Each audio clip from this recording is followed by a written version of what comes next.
Goeienaand, good evening, fellow South Africans and citizens of the world. Now, today we're going to have an Eskom special. I'm going to be running a couple of videos about Eskom, and just to get us in the mood, let's have a listen to Fakamane.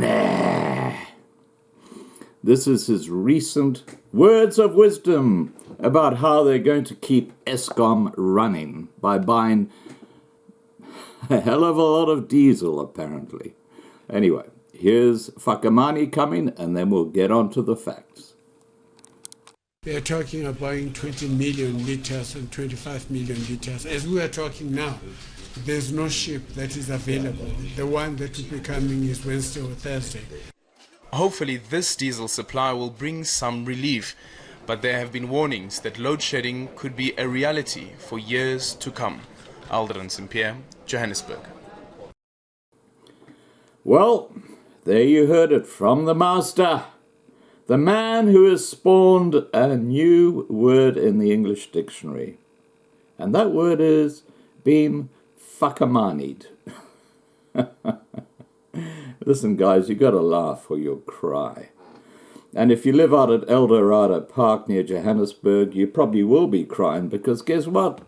The substation there exploded apparently, and now they're blaming it on sabotage. The electricity system in South Africa is just in chaos. And there's absolutely no question it's related to BEE and total incompetence. If you look what's happening in Port Elizabeth or Nelson Mandela Bay municipality, they're having a horrific time. I'll read you a little piece from this report. Now, Port Elizabeth is, for those who are outside South Africa, is on the coastline, and it's had all sorts of trouble and a huge amount of crime happening anyway. But the Nelson Mandela Bay municipality is currently experiencing reduced water supply from the western sources due to technical malfunctions, the municipality said in a statement on Saturday morning. The situation is aggravated due to low storage conditions caused by recent extended duration of stage 4 load shedding. Now you see how the buck has been passed? Okay, this is another game that's going to be played. Where something goes wrong, blame Eskom. Blame the Fakamani'd state-owned enterprise. God, you gotta laugh or you'll cry. Anyway, they go on to say, teams are currently on site and augmentation will be implemented from an alternative source. However, this is not sufficient to completely supplement the normal supply. The municipality urgently called on all consumers within the Nelson Mandela Bay municipality to reduce water consumption dramatically to avoid areas from experiencing interruptions in supply. Okay, now you can see what's happening. It's cascading into whole new areas, which is impacting on everybody, not just the white population, on everybody. And what is going on at Eskom, you might ask? Why is this happening?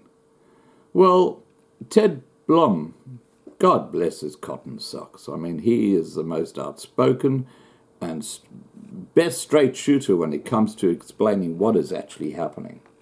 I will be attaching a video where Ted Blom will be talking about this particular issue that I'm raising now. But this is basically the gist of what's happening and why Eskom has gone totally pear-shaped under Fakamane. Energy expert Ted Blom said there are over 10,000 corrupted employees at Eskom. Yeah, you heard me right, over 10,000. That's about 15% of their workforce have got their noses in the trough, and they are making money out of the organization they work for. And most of those people are right at the top of the organization, and they're making huge amounts of money. Public Enterprises Minister Pravin Gordhan recently revealed that 3,000 Eskom staff members are doing business with the utility, whilst around 1,000 moonlighters have been identified. You know what a moonlighter is? They don't actually work there, but they get paid. That's a great job if you can get it. And what about the 3,000 people who actually have a business which deals with Eskom? I wonder what their markups are. I would say they're pretty enormous, but anyway. This is just the start of what's going wrong with Eskom. Blom, however, said that the figures quoted by Gordhan are small in comparison to what is really happening at Eskom. Blom said that there are over 10,000 corrupt employees at Eskom, with some of them sitting at the top floor, i.e. top management. And let's face it, Fakamani is amongst them. He is right amongst the ones with their noses in the trough. He has highlighted his concerns in discussions with Eskom and can provide evidence of wrongdoing at the company. However, Eskom is not interested. Where the hell are the police? Where the hell are the government? Why are they not investigating this corruption? You know, it's destroying Eskom. Blom goes on to say, I don't think the management of Eskom has the guts to sort out the problem.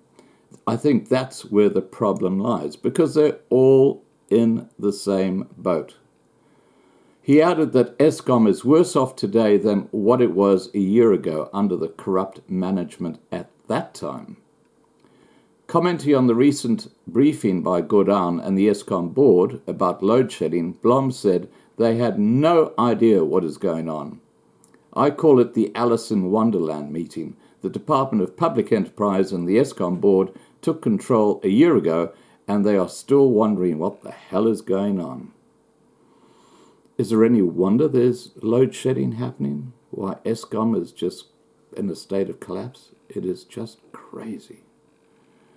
They are now discovering new things and are putting up pictures of power stations and boilers as if this is the first time they've seen something like that, Blom said. He also said that Gordhan and the Eskom board should be providing South Africans with answers on how they will fix Eskom. They have been there for 15 months and have had many opportunities to do an audit and turnaround plan. They have even had teams of experts who have helped them, but we still do not have answers, said Blom. Now, I'm going to play the video where there's a lot more that Blom talks about, but thank God South Africa has got someone who knows what he's talking about, exposing what is actually going on at Eskom. All right, guys, please remember to subscribe to be kept informed, and have a great day. Bye for now.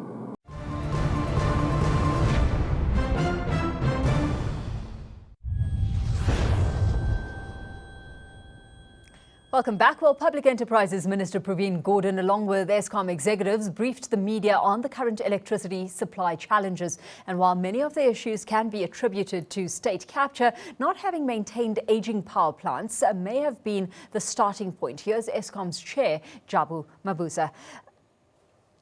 Eskom at a point took a decision that they will not be maintaining their old plant. They would spend money in building new plants, which was followed by the actual building of Medupi and Kusile and Ngola later. That decision, rightly or wrongly, was taken. The reality, though, is that the plants that were built have not come on stream fully, and the partial. Well, that was Eskom Chair Jabu Mabuza, and energy analyst Ted Blom joins us in studio now with his perspective on what the undertones of today's briefing suggest for the country's energy security, given the plans to introduce Stage 5 and Stage 6 load shedding to avoid a national blackout. Thanks so much, Ted, for joining us this evening. And that's exactly where I want to start, because we've got Eskom and government planning for Stage 5 and Stage 6 load shedding. Officials arguing that there's a race against time to actually ensure that a national blackout and a grid collapse does not happen. Are we headed there nevertheless, no matter the determination to not go beyond Stage 4 load shedding? Okay, so I'm on record as saying that by the end of March, Eskom will hit the wall. And I think, unfortunately, my prophecy has come to bear. As far as today's meeting is concerned, I mean, I call it the Alice in Wonderland meeting, because this board and this ministry, a year after they've taken control, are still wondering what's going on at Eskom. They're now discovering new things. They put up pictures of power stations as if it's the first time they've seen something like that, the pictures of boilers. I mean, they should be giving us answers at this stage. They've been there for 15 months, 16 months. They've had how many opportunities to do the audit, the turnaround plan. They've had teams and teams and teams of experts, the 8 wise men, the smiling Italians, the 11 technocrats, and heavens knows who else. But we still haven't got answers. We're worse off today than we were a year ago under the corrupted management. And you highlight all the hands that are stirring this pot at the moment. And a question has been asked, in the public domain, whether too many cooks whether they not spoil the broth or not, and whether government risks throwing more so structures at the problem, making this a whole lot more bureaucratic than it needs to be. Absolutely, and that's come to bear as well, in that they're now saying that they need to expedite some of the procurement processes. Well, if that indeed happens, it plays right into the hands of the corruptors, because that's exactly how the coal corruption started, under the emergency coal mandate, where they didn't go out to tender, where they did deals on the backs of cigarette boxes, where they didn't do quality control. You know, you mentioned quality control of the coal. That's been going on since 2001. I picked it up in 2006. I wrote a report on that. We're now in 2019, and they still haven't sorted out the problem.